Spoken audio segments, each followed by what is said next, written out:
2 Pedro, capítulo 1. Prefácio e saudação. Simão Pedro, servo e apóstolo de Jesus Cristo, aos que conosco obtiveram fé, igualmente preciosa na justiça do nosso Deus e Salvador Jesus Cristo, graça e paz vos sejam multiplicadas no pleno conhecimento de Deus e de Jesus, nosso Senhor. A prática progressiva das graças cristãs e seus resultados.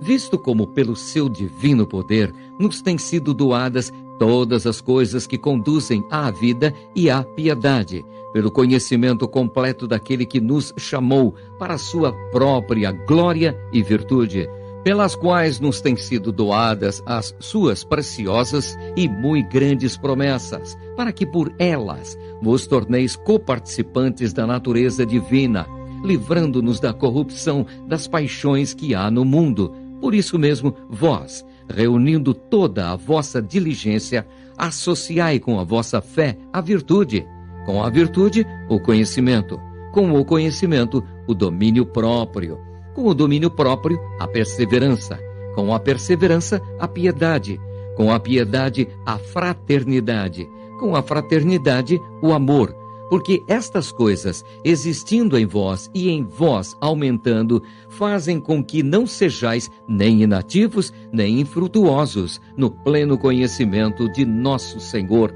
Jesus Cristo. Pois aquele a quem estas coisas não estão presentes é cego, vendo o sol que está perto, esquecido da purificação dos seus pecados de outrora. Por isso, irmãos, procurai com diligência cada vez maior confirmar a vossa vocação e eleição, porquanto, procedendo assim, não tropeçareis em tempo algum, pois desta maneira é que vos será amplamente suprida a entrada no reino eterno de nosso Senhor e Salvador Jesus Cristo. O apóstolo dá os motivos por que escreveu esta carta. Por esta razão, sempre estarei pronto para trazer-vos lembrados acerca destas coisas, embora estejais certos da verdade já presente convosco e nela confirmados. Também considero justo, enquanto estou neste tabernáculo, despertar-vos com essas lembranças, certo de que estou prestes a deixar o meu tabernáculo, como efetivamente nosso Senhor Jesus Cristo me revelou. Mas, de minha parte, esforçar-me-ei diligentemente por fazer que a todo tempo, mesmo depois da minha partida, conserveis lembrança de tudo. A superioridade da palavra de Deus. Porque não vos demos a conhecer o poder e a vinda de nosso Senhor Jesus Cristo, seguindo fábulas engenhosamente inventadas, mas nós mesmos fomos testemunhas oculares da sua majestade, pois ele recebeu, da parte de Deus Pai, honra e glória, quando pela glória excelsa lhe foi enviada a seguinte voz: Este é o meu Filho amado, em quem me comprazo. Ora, esta voz, vindo do céu, nós a ouvimos quando estávamos com ele no Monte Santo. Temos assim tanto mais confirmada a palavra profética, e fazeis bem em atendê-la como a uma candeia que brilha em lugar tenebroso, até que o dia clareie e a estrela da alva nasça em vosso coração, sabendo primeiramente isto, que nenhuma profecia da Escritura provém de particular elucidação, porque nunca jamais qualquer profecia foi dada por vontade humana. Entretanto, homens santos falaram da parte de Deus, movidos pelo Espírito Santo. 2 Pedro, capítulo 2.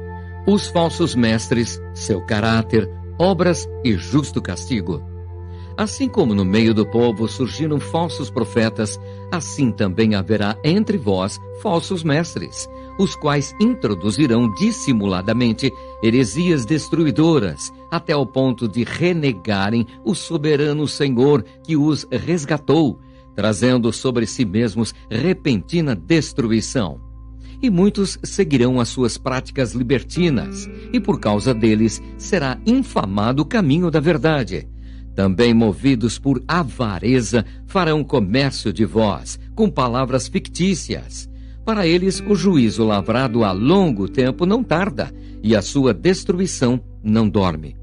Ora, se Deus não poupou anjos quando pecaram, antes, precipitando-os no inferno, os entregou a abismos de trevas, reservando-os para juízo, e não poupou o mundo antigo, mas preservou a Noé, pregador da justiça, e mais 7 pessoas, quando fez vir o dilúvio sobre o mundo de ímpios, e reduzindo a cinzas as cidades de Sodoma e Gomorra, ordenou-as à ruína completa, tendo-as posto como exemplo a quantos venham a viver impiamente, e livrou o justo Ló, afligido pelo procedimento libertino daqueles insubordinados, porque este justo, pelo que via e ouvia, quando habitava entre eles, atormentava sua alma justa cada dia, por causa das obras iníquas daqueles.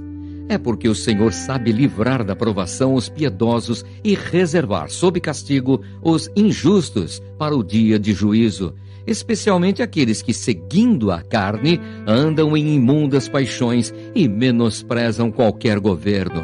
Atrevidos, arrogantes, não temem difamar autoridades superiores, ao passo que anjos, embora maiores em força e poder, não proferem contra elas juízo infamante na presença do Senhor. Esses, todavia, como brutos irracionais, naturalmente feitos para presa e destruição, falando mal daquilo em que são ignorantes, na sua destruição também hão de ser destruídos, recebendo injustiça por salário da injustiça que praticam, considerando como prazer a sua luxúria carnal em pleno dia, quais nódoas e deformidades eles se regalam nas suas próprias mistificações, enquanto banqueteiam junto convosco, tendo os olhos cheios de adultério e insaciáveis no pecado, engodando almas inconstantes, tendo o coração exercitado na avareza. Filhos malditos, abandonando o reto caminho, se extraviaram, seguindo pelo caminho de Balaão, filho de Beor, que amou o prêmio da injustiça, recebeu, porém, castigo da sua transgressão, a saber, um mudo animal de carga, falando com voz humana, refreou a insensatez do profeta. Esses tais são como fontes sem água, como névoas impelidas por temporal. Para eles está reservada a negridão das trevas, porquanto, proferindo palavras jactanciosas de vaidade, engodam com paixões carnais por suas libertinagens aqueles que estavam prestes a fugir dos que andam no erro, prometendo-lhes liberdade quando eles mesmos são escravos da corrupção. Pois aquele que é vencido fica escravo do vencedor. Portanto, se depois de terem escapado das contaminações do mundo, mediante o conhecimento do Senhor e Salvador Jesus Cristo, se deixam enredar de novo e são vencidos, tornou-se o seu último estado pior que o primeiro. Pois melhor lhes fora nunca tivessem conhecido o caminho da justiça do que, após conhecê-lo, volverem para trás, apartando-se do santo mandamento que lhes fora dado. Com eles aconteceu o que diz certo adágio verdadeiro: o cão voltou ao seu próprio vômito, e a porca lavada voltou a revolver-se no lamaçal. 2 Pedro, capítulo 3. A vinda do Senhor e o seu significado. Amados, esta é agora a segunda epístola que vos escrevo. Em ambas procuro despertar com lembranças a vossa mente esclarecida, para que vos recordeis das palavras que anteriormente foram ditas pelos santos profetas, bem como do mandamento do Senhor e Salvador, ensinado pelos vossos apóstolos, tendo em conta, antes de tudo, que nos últimos dias virão escarnecedores com os seus escárnios, andando segundo as próprias paixões e dizendo: onde está a promessa da sua vinda? Porque desde que os pais dormiram, todas as coisas permanecem como desde o princípio da criação. Porque deliberadamente esquecem que de longo tempo houve céus bem como terra, a qual surgiu da água e através da água pela palavra de Deus, pela qual veio a perecer o mundo daquele tempo afogado em água. Ora, os céus que agora existem e a terra, pela mesma palavra, têm sido entesourados para fogo, estando reservados para o dia do juízo e destruição dos homens ímpios.